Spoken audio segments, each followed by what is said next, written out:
The regulations that govern the CIS, construction industry scheme, obviously only apply to subcontractors, and that can be a limited company, a partnership, or indeed a sole trader in his own business. And the regulations say that the CIS applies to all construction operations, to buildings, whether they be permanent or temporary, or to the land, whether it be permanent or temporary. So basically, every construction operation you can think of is covered by CIS. There are, however, a number of exceptions to that, and we often get asked about the exceptions, and there's some really odd cases of that. So the regulations say that all construction operations are covered by CIS, except the work of professionals. So, for instance, professionals are classified as architects, surveyors, consultants in building engineering, and that type of operation. But of course, there's always an anomaly with that, and that says unless those professionals are involved in the management of a site. So there is an opportunity there if they are, for instance, if a architect is operating as a developer, or indeed if he is acting as a site supervisor, he will be caught by CIS. So all those professional operations, if they are purely in a consultative role, they are outside of CIS. They are providing management services within an operation, they may well be caught by CIS, unless you're in a planning role, and planning is always excluded from CIS. Most architects, most surveyors will automatically be excluded from CIS unless they are involved in the actual construction operation, managing that construction operation. Now, and one of the other issues as well is that the regulations apply to all buildings and structures, whether they be permanent or temporary.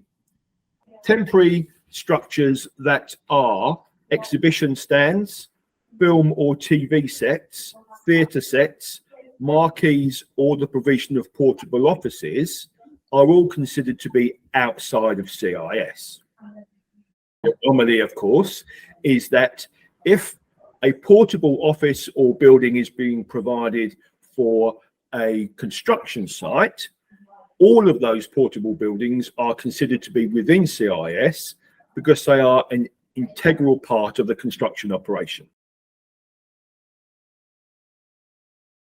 They have been evolved over the decades by case law, so there have been a number of circumstances where a tax tribunal has heard whether a taxpayer thinks they should be outside of CIS, HMRC thinks they should be within CIS, and those regulations have been tested in court, and these are now pretty much set in stone, really. Well, not set in stone, but they are an accepted guideline. The complete list of all construction operations, both included and excluded, are in HMRC's CIS Reform Manual, which is easy to find online.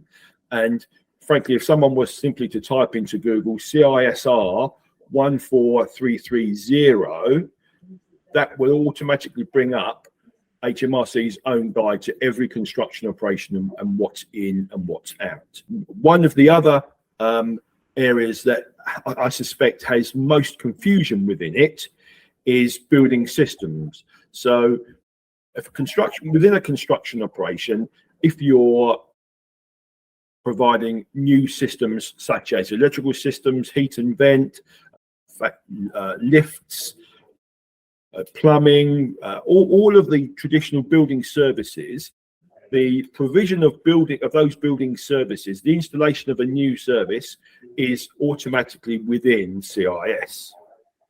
However, the maintenance of those services is outside CIS.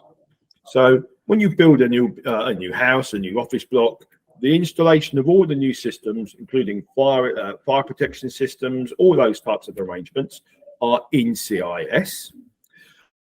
There are some exceptions to that. So, for instance, closed circuit TV is outside of CIS. But of the traditional building services, plumbing, electrics, heating, that sort of thing, all of the new systems are in CIS. but maintenance, as I say, is outside. And maintenance can be a significant change, as indeed can an extension. So if an electrical system is extended, or if a heating system has a new boiler, that is still only maintenance. It's not the installation of a new system. Again, one of the anomaly, or one of the issues to consider with CIS is that if you're, say, an electrical contractor and you are invoicing for both the installation of new systems and the maintenance of existing systems, because the installation is involved, the whole of the labour element would have to be covered by CIS, a mixed invoice. Invoiced separately, the CIS work for the new installation would be subject to, the installation work would be subject to CIS on the labour. The maintenance work under a separate invoice would not be subject to CIS. Absolutely, we discuss it with clients on a regular basis.